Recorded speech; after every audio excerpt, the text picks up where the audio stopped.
buenas noches, mi nombre es María Eugenia López.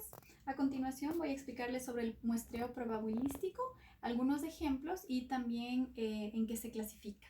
Para esto vamos a entender primero qué es el muestreo probabilístico. El muestreo probabilístico es un tipo de muestreo, es un método en donde se utiliza la selección aleatoria. Es decir, todas las personas o quien va a hacer la muestra, sea una persona o sean objetos, tienen la misma oportunidad de ser elegidos. Por ejemplo, si tenemos 100 personas, de estas 100 personas, todas tienen 1 de 100 de probabilidad de ser elegidas. Esta muestra permite tener una representación de toda una población. ¿Por qué elegimos el muestreo probabilístico? Porque es rentable, es decir, es más económico, es simple, no es tan complicado, no tiene una metodología complicada, se puede hacer con un software, se puede hacer como una lotería, no es técnico, es fácil de hacerlo. Ahora, la división. El muestreo probabilístico se divide en aleatorio simple. La característica principal, como su nombre lo indica, es aleatorio, es decir, es por probabilidad, por elección.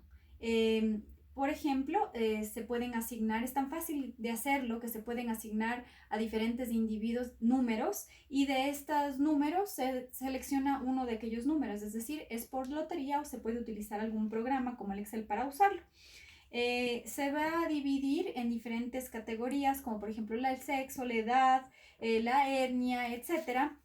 Y esto va a permitir dividir en grupos mutuamente exclusivos. Un ejemplo, en una empresa, por decir, como la empresa Tata Consultancy Services, tiene 120 empleados y quiere extraer una muestra. De esta muestra puede enumerar a las personas del 1 al 20 y luego ir eligiendo.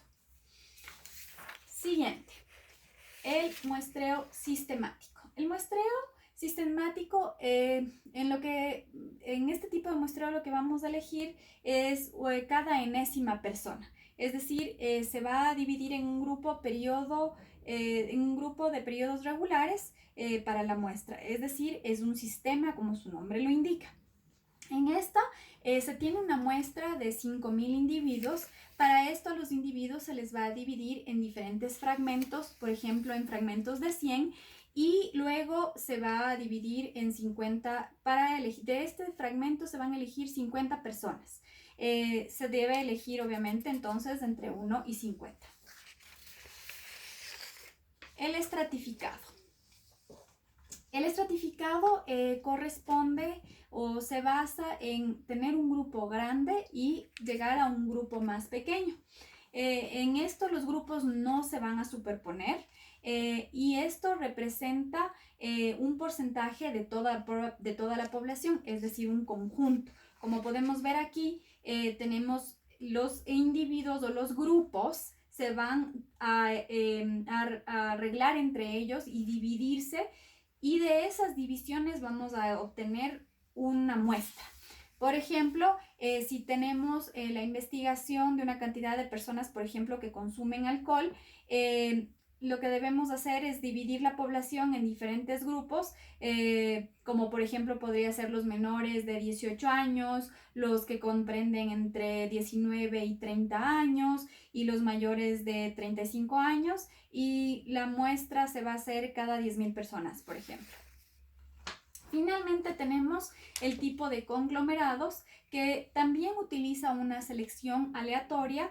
Se debe mencionar que los individuos aquí deben estar dispersos geográficamente y que analiza una población en particular. Tenemos varios elementos en esta muestra, como por ejemplo la ciudad, familia, una universidad.